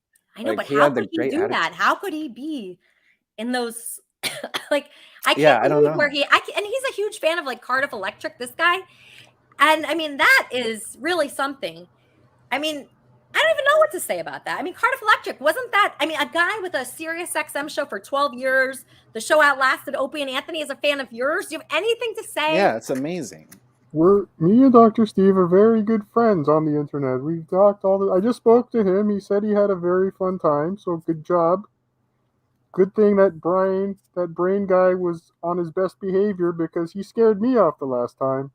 I didn't want to do that to Dr. Steve. No, I didn't want it to do. Actually, Brain really should be Kermitarian of the Week for showing his hernia. That was so awesome. And I appreciated that. And I texted him this morning. I said, Brain, can you please show your hernia for Dr. Steve? He didn't text me back, but then he did it. So, that's what this is all about. Cardiff Electric, are you going to be on the wrap-up show with the others? I have not been invited yet, so I don't know. Are you in the Discord server? Yes. Okay, so if you're in a Discord server, Wheezy will be posting his StreamYard link, so that way you could jump on with the others, like Charmin and everybody else. Charmin. So Charmin, Cardiff Electric, he's one of us now. Yep, he's one of us now. I was really excited to see him today, but I want to tell him to tuck his thing into his sweatshirt. Tuck your skin suit into your sweatshirt. We can see it. Yeah, he's not the most fashionable guy, but look, this radio veteran is a huge fan of his. Come on. Charmin, things have shocked me in my life, but it's just Cardiff is one of my favorites this week. And what a great episode. You really brought it home this week, right? We got Cardiff back. We got this fabulous new Dr. Steve. We learned the key to big, beefy erections without surgeries. There's just a lot of stuff going on here. This was a really good episode. Brain was on his best behavior. Who knows what's possible for the rest of the week? What'd you think of Brain's hernia? I think if it's been there for 20 years, he should get it fixed. Yeah, I just had Botox yesterday and I was scared, but I did it anyway. You just go in. Like my doctor's appointments, I was so nervous to start seeing my doctor again this year because I had to jump through flaming hoops to get a specialist. And then I expected surgery and it wasn't an option. And physical therapy has been the best thing ever. Somebody should have done this for me a decade ago for sure. Fix your issues. I can't believe they put a balloon down there. Like, they do all kinds of things. It is incredibly invasive. They can computer and hose and test you for just about everything. Is it a colorful balloon, like a red balloon? Well, I didn't see it. They just, they do it all inside. There's screens and graphs and charts, and you can see different areas based on where they blow the balloon up. It's very technical. There's a lot going on down there, and most of us don't have a clue about it. Oh, I'm so happy. My colleague just texted me and said he had fun calling in. So this is great. This is great. Everybody had fun. All right, so we should just end it here. Best week ever. Yeah, before anything weird happens, we should just end it here. Weird? So on the wrap-up show, you'll obviously discuss Dr. Steve, Cardiff Electric, Brain's hernia, all the health issues. What else do you think we should talk about? There's so much going on here. I just think that, there's no telling what will come up in the wrap-up show. I think it's been a very busy week here, and we all need a little gossip catch up. A little gossip catch up out of Discord would be completely appropriate for the wrap-up show. I wonder if Bob will join. Bob, are you going to join Charmin and the rest of them? Absolutely, yeah.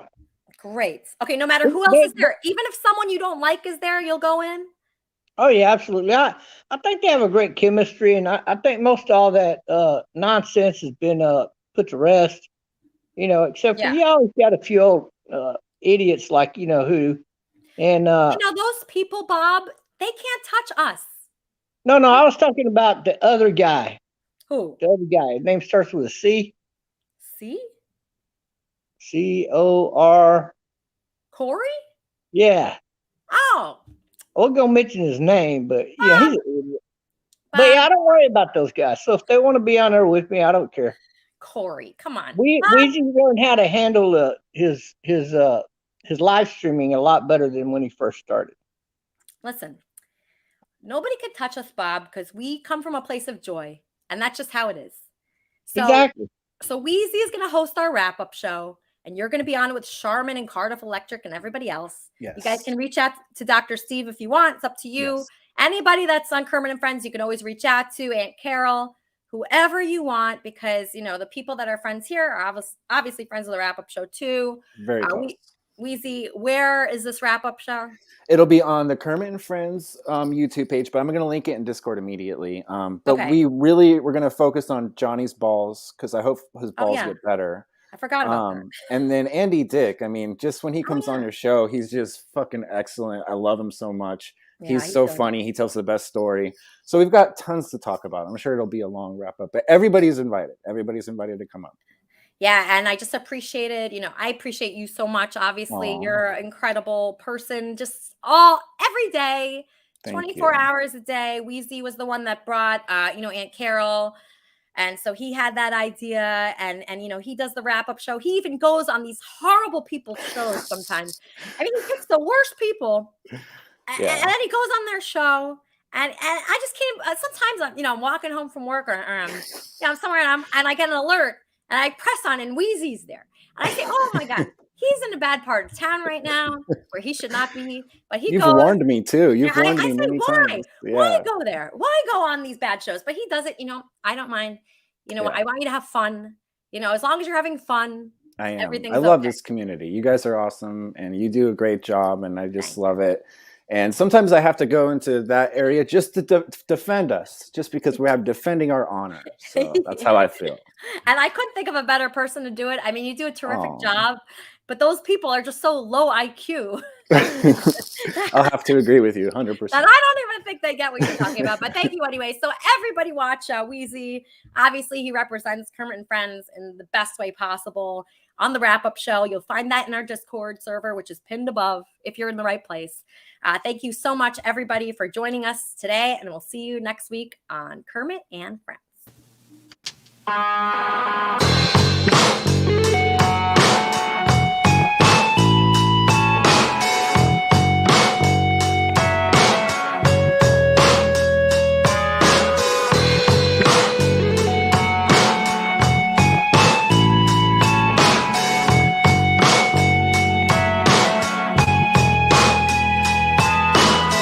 She's sick and tired of these people. They've been treating her mean. They've been making her bleed. She's sick and tired of this world. It's been making her ill. Oh, for her I would kill. So cold. She's really got a feeling. She don't like this world. She's gonna jump off and go cold. She's really got a feeling. She don't like this world. She's gonna jump off and go.